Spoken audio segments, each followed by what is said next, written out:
Hello everyone and welcome to PW only IAS. दोस्तों, अभी इस भारी भरकम टेबल पर हम वापस आते हैं। उससे पहले मैं आपको कुछ बात बताना चाहता हूं, जो कि अभी एक रिसेंट में मैं एक किताब पढ़ रहा था। उसमें बहुत ही अच्छी इंफॉर्मेशन मुझे समझ में आई। उस किताब में यह लिखा हुआ था कि एक्चुअल में इस पूरे ब्रह्मांड में ना दो तरीके के लोग होते हैं। अब आप बोलोगे कि सर ऐसे दो तरीके वाले तो बहुत सारे सुने हैं। इन राइटर का थोड़ा अलग ओपिनियन है। इनका कहना था कि एक जो पर्सन होता है ना, वो हमेशा अपने फिक्स्ड माइंडसेट के साथ होता है, और जो दूसरे प्रकार का पर्सन होता है वो चेंज माइंडसेट के साथ में आता है। ये जो फिक्स्ड माइंडसेट वाला पर्सन है ना, ऐसा नहीं कि बुरा है, बहुत टैलेंटेड है भाई साहब ये, लेकिन इसने ना अपने ऊपर एक टैग लगा दिया है टैलेंटेड होने का। कई बार जब हम लोग यूपीएससी एग्जाम में प्रिपरेशन करते हैं और कभी कभार हमारे एक दो टेस्ट में अच्छे मार्क्स आ जाते हैं ना, तो फिर कोई मेंटोर या फिर कोई साथ वाला या फिर कोई सीनियर या फिर कोई दोस्त या कोई भी हो, वो हमें ना एक बात बोल देता है, या फिर ये बात हमें पहले से ही पता होती है कि भाई मैं तो बहुत टैलेंटेड हूं। सामने से किसी ने बोल दिया यार कितना सही आंसर लिखा है, यार कितना टैलेंटेड है भाई तू तो। किसी ने बोल दिया कि यार तुम्हारे जैसा आंसर तो शायद ही कोई लिख पाएगा, इतना प्यारा आंसर लिखा है, इतना बढ़िया नंबर आ रहा है भाई साहब तुम्हारा तो एमसीक्यू में, कोई क्या ही करेगा। Now you are being tagged with the talented person. अब होगा क्या कि अगर आप फिक्स्ड माइंडसेट के हो ना, तो आप इस उपलब्धि को खोना नहीं चाहोगे और इसका डर भी बना रहेगा। अगला टेस्ट आएगा तो आपके अंदर ही अंदर यह बात तो पता है कि भाई साहब इस टेस्ट के बारे में तैयारी तो की नहीं है मैंने, तो इसमें तो खराब नंबर आएगा।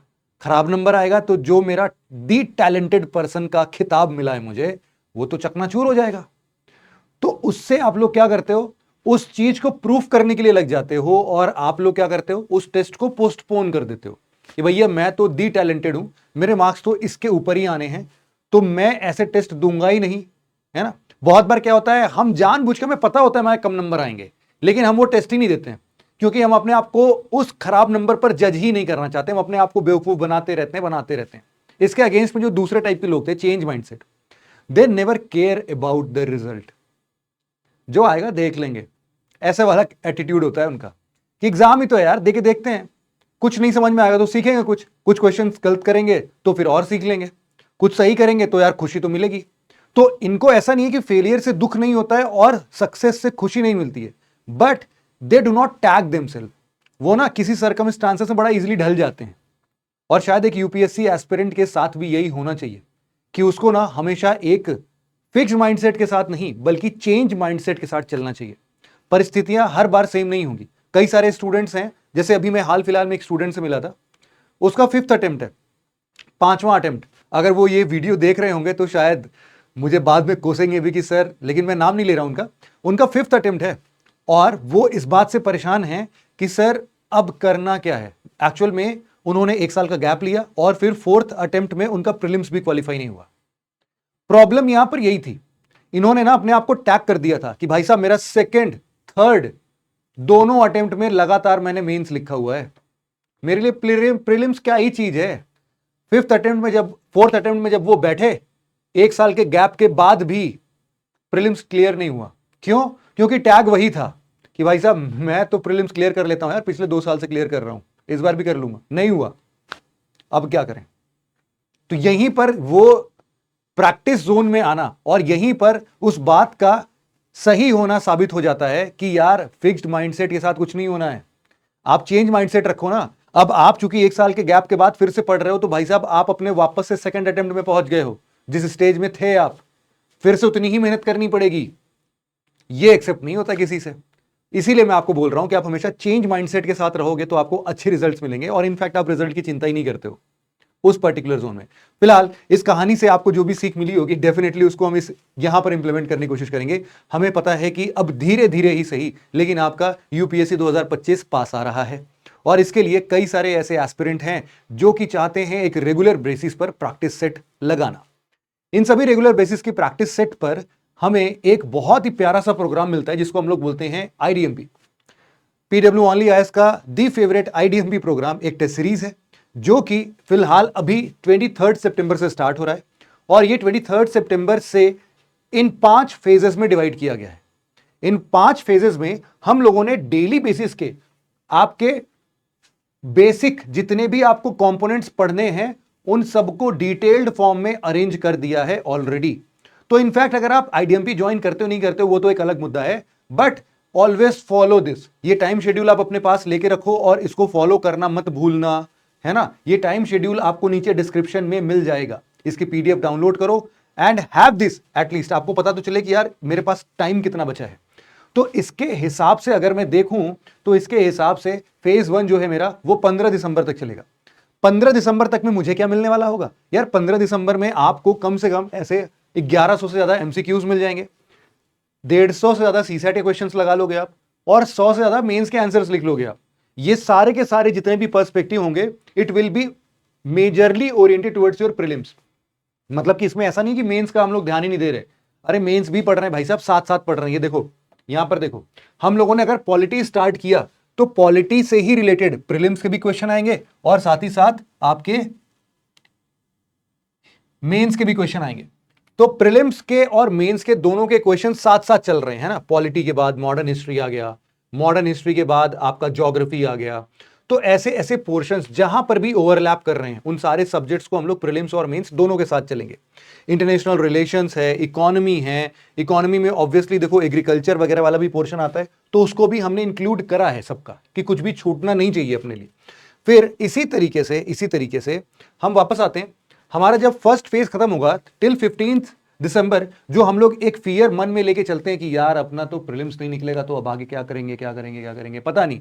अब फियर करने की जरूरत नहीं भाई साहब, 15 दिसंबर तक you are already covered all your prelim subject along with your mains preparation of such subjects. अब उसके बाद टाइम आता है आपका बहुत ही मजेदार, जिसमें अब आपको मेंस फोकस करके काम करना है। इस मेंस फोकस पे आप लोग को क्या मिलेगा, प्रीलिम्स का रिवीजन मिलेगा। जो प्रीलिम्स का भाई साहब, प्रीलिम्स छोड़ना नहीं है ना, आखिरी दम तक प्रीलिम्स करते रहेंगे भाई साहब। इस बार तो प्रीलिम्स में क्लैरिटी लेके रहेंगे और प्रीलिम्स को क्लियर करके रहेंगे, वो वाला फंडा है इस पूरे शेड्यूल में, कि यहां पर भी प्रीलिम्स का रिवीजन चलता रहेगा। जो भी आपने अभी ऊपर सारे सब्जेक्ट्स वाइंड अप किए हैं ना, उनका रिवीजन चलता रहेगा, और साथ ही साथ आपके मेंस के वो सब्जेक्ट्स जो कि प्रीलिम्स से ओवरलैप नहीं करते हैं, जैसे कि internal security, disaster management, ethics, integrity and aptitude वगैरह वगैरह, ये जितने भी सब्जेक्ट्स हैं वो सब अब यहां धीरे धीरे चलते रहेंगे। ये फेज जो है वो आपका चलेगा 23 फरवरी 2025 तक। 23 फरवरी 2025 मतलब 16 दिसंबर से 23 फरवरी 2025 तक अप्रोक्सीमेटली 2 महीने के लिए आप डेडिकेटेड होकर अपने मेंस की प्रिपरेशन ज्यादा करोगे, और बैकग्राउंड में आपके प्रीलिम्स का रिवीजन चलता ही रहेगा। इन सबके बेसिस पर अब आप क्या कर सकते हो, वंस दिस इज डन, तो अब हम अपने फेज 3 पर मूव करेंगे। और ये छोटा सा एक सेक्शन है, 20-22 दिन का सेक्शन है, जहां पर हम लोग सेक्शनल फुल लेंथ टेस्ट लगाते हैं। ये सेक्शनल फुल लेंथ टेस्ट आपके प्रीलिम्स और मेंस दोनों का होता है। यहां पर थोड़ी प्रैक्टिस ज्यादा हो जाती है अपनी, है ना। प्रीलिम्स के जैसे 400 एमसीक्यूज लगा दिए, 160 सीसैट के क्वेश्चंस लगा दिए, 80 से ज्यादा मेंस के क्वेश्चंस लगा दिए। अब ये कंबाइंड फॉर्म में हमें मिल रहे हैं, है ना। ये it is like GS paper 1, GS paper 2, GS paper 3 and GS paper 4, इसलिए 80 क्वेश्चन लिखे हैं। यहां पर हो सकता है आपके जीएस पेपर के सेक्शनल को हम लोग कुछ को एक एक दो सब्जेक्ट्स को कंबाइन करके 400-100 क्वेश्चंस के कुछ सेक्शनल टेस्ट बना दें, और फिर सीसैट के ऐसे ही 2 फुल लेंथ टेस्ट हम ले देंगे। सेक्शनल काइंड ऑफ हो सकते हैं ये, कि आधा सिलेबस 80 क्वेश्चन में आ जाए, फिर अगला आधा सिलेबस 80 क्वेश्चन में आ जाए। फिर इसके बाद when this is done, high time for prelims. अब अफोर्ड नहीं कर सकते भैया मेंस पढ़ना, अब हमें क्या करना पड़ेगा, अपने फेज 4 पर आना पड़ेगा। 30 मार्च से हम लोग डेडिकेटेड तौर पर, अभी तक भी प्रीलिम्स पढ़ ही रहते भाई साहब, भूलना मत, है ना। प्रीलिम्स अभी भी पढ़ ही रहे थे। यहां पर अब इस 30 मार्च से लेकर 18 मई तक हमारे बहुत सारे फुल लेंथ टेस्ट होंगे, आपके दोनों, आपके जीएस पेपर और सीसैट दोनों के। अब इसके बीच में, अब इसके बाद आपका वही प्रीलिम्स का पेपर, प्रीलिम्स का पेपर के बाद आफ्टर प्रीलिम्स फेज 5 स्टार्ट होगा, मेंस अभ्यास आपका स्टार्ट हो जाएगा। यहां पर कुछ चीजें छूट रही हैं, वो छूट नहीं रही हैं, वो अभी इंक्लूडेड है। जैसे कि आपका एसए का पेपर, आपका एसए का जो पेपर है वो शुरुआती दौर से ही चला आ रहा है, और इस पूरे सेशन में आप कम से कम 25 से ज्यादा एसेस को अपने सामने देखोगे। तो इसीलिए एसए का भी भरपूर प्रैक्टिस बीच बीच में होता रहेगा, डोंट वरी। महीने महीने में हम लोगों ने टेस्ट वो भी अरेंज कर रखे हैं। तो इन सभी चीजों को अगर आप समराइज तौर पर लेना चाहते हो और अपनी प्रिपरेशन को एक स्ट्रीमलाइन के फॉर्म में फॉलो कराना चाहते हो, तो आप हमारे साथ जुड़ सकते हो आईडीएमपी 3.0 प्रोग्राम में। इस आईडीएमपी 3.0 प्रोग्राम में आप 23 सितंबर से स्टार्ट हो रहा है, आपको pw.live पर जाना है, और इससे रिलेटेड सभी बैच के लिंक्स वगैरह और फर्दर कॉन्टैक्ट हमने डिस्क्रिप्शन में लिंक लगा दिए हैं, वहां से आप क्लिक करके डेफिनेटली जा सकते हैं। बात आती है इसके प्राइस की, यहां पर प्राइसेस लिखे हुए हैं, ऑनलाइन और ऑफलाइन दोनों मोड्स में अवेलेबल है, और at the same time it is available in Hindi as well, Hindi plus English, दोनों ही मीडियम्स के लिए अवेलेबल है। और यहां पर आप ऑनलाइन और ऑफलाइन किसी में भी जा सकते हैं। ऑनलाइन और ऑफलाइन में, ऑफलाइन वाले में आपके ये 4 मेजर सेंटर्स हैं, न्यू दिल्ली, पटना, लखनऊ, प्रयागराज। इन सभी जगहों पर न्यू दिल्ली में आपको अगेन पटेल नगर और मुखर्जी नगर दोनों जगह पर मिल जाएगा। तो इन सभी सेंटर्स पर आप विजिट करके इनको ऑफलाइन भी ज्वाइन कर सकते हो और यहां पर आप ऑनलाइन मोड में भी दे सकते हो। ये याद रखना कि जो डेली बेसिस के जो हमारे टेस्ट होते हैं उनको हम लोग ऑफलाइन सेंटर पर आके नहीं देते हैं, बल्कि जो हमारे वीकेंड टेस्ट होते हैं उनको हम ऑफलाइन सेंटर्स पर आके देते हैं। ऑब्वियस सी बात है यार, 10-12 क्वेश्चन के लिए आप इतना दूर चल के सेंटर पर थोड़ी ना होगे, है ना। चलो मैं एक बार दिखा भी देता हूं आपको। यहां पर जैसे पॉलिटी का एक पोर्शन है ना, यहां पर historical underpinning, citizenship, union and territory, ये सारी चीजें इससे रिलेटेड इस दिन आपको कुछ क्वेश्चंस मिल रहे होंगे। ऐसा मिलेगा फ्राइडे तक, फिर Saturday holiday is for revision. ये 5 दिन में क्या पढ़ा रिवाइज करो, और जब आप संडे को मिलोगे हमसे, संडे को आपका होगा वीकेंड टेस्ट। इसमें प्रीलिम्स प्लस मेंस, प्रीलिम्स के 50 क्वेश्चन और एमसी मेंस के 5 मेंस के क्वेश्चन, और इसी के साथ साथ 40 सीसैट के क्वेश्चंस भी होंगे, और इनका सिलेबस भी पहले से ही डिफाइंड है। तो इसी तरीके से आप इंग्लिश और हिंदी दोनों मीडियम में ये पीडीएफ को डाउनलोड करके एक बार ध्यान से देख लेना कौन सा टेस्ट कब और कैसे हो रहा है। और इसी के साथ हम लोग आज अपना इस वीडियो को भी समाप्त कर सकते हैं। भाई साहब, आज के डिस्कशन में बस इतना ही था। आशा करता हूं कि आपको ये प्रोग्राम काफी पसंद आया होगा और आप हमारे साथ जरूर से जुड़ेंगे। तो मिलते हैं आप सभी के साथ। नहीं, एक चीज तो और बताना है मुझे। एक चीज ये है, आपको फायदा है ना। फायदा क्या है सेलेक्ट 360 का? सेलेक्ट 360 में फायदा क्या होगा कि अगर आप इन सभी चीजों के साथ में अगर सेलेक्ट 360 को भी लेना चाहते हैं तो अगेन इट ओपन्स अप और अगेन पेंडोरा बॉक्स, एक पेंडोरा बॉक्स और खुलता है। इसमें क्या क्या मिलेगा आपको? 500 से 700 घंटे के लर्निंग क्लासेस मिलते हैं। मतलब कि हमारे ही लोग, मतलब कि हम फैकल्टीज ही अपने रिकॉर्डेड लेक्चर्स को आपको देखते हैं बहुत ही शॉर्ट एंड क्रिस्प फॉर्मेट में। अगर मान लो कोई कॉन्सेप्ट याद नहीं आ रहा है, कुछ फिर से पढ़ना चाहते हो, तो वो सारे के सारे सब्जेक्ट्स यहां पर 500 से 700 घंटे में हम लोगों ने कवर कर रखे हैं, तो आप उनको देख सकते हो। अगर आपके कहीं पर भी बेसिक्स, कहीं पर भी वीक, डामाडोल होते हैं, तो एनसीईआरटी के लेक्चर्स भी अवेलेबल है, ये भी रिकॉर्डेड फॉर्म में है। आपको वीकली करंट अफेयर का सेक्शन भी लाइव फॉर्म में मिल जाएगा, और एट द सेम टाइम आपको पर्सनल 1-to-1 मेंटोरशिप भी यहां पर मिल जाएगा। और infinite practice, infinite practice is one such practice कि आप कोई भी टॉपिक पढ़ते हो, उसमें टॉपिक का नाम डालते हो, उसके प्रैक्टिस पे प्रैक्टिस, प्रैक्टिस पे प्रैक्टिस, क्वेश्चन आते जाते हैं, आप टिक करते जाते हो। तो this is called infinite practice, है ना। तो ये सब आपको मिल सकता है सेलेक्ट 360 के साथ। बस आपको एक छोटा सा एड ऑन लेना पड़ेगा, डेफिनेटली उसका प्राइस थोड़ा सा ऐड हो जाएगा, but again win win situation है। बाकी आपकी मर्जी है, आप इसको ध्यान से देख लेना। जब भी आप चेकआउट करने जाओ इस बैच को परचेस करते टाइम, तो उस टाइम पर पर्टिकुलरली एक बार ध्यान से और देख लेना।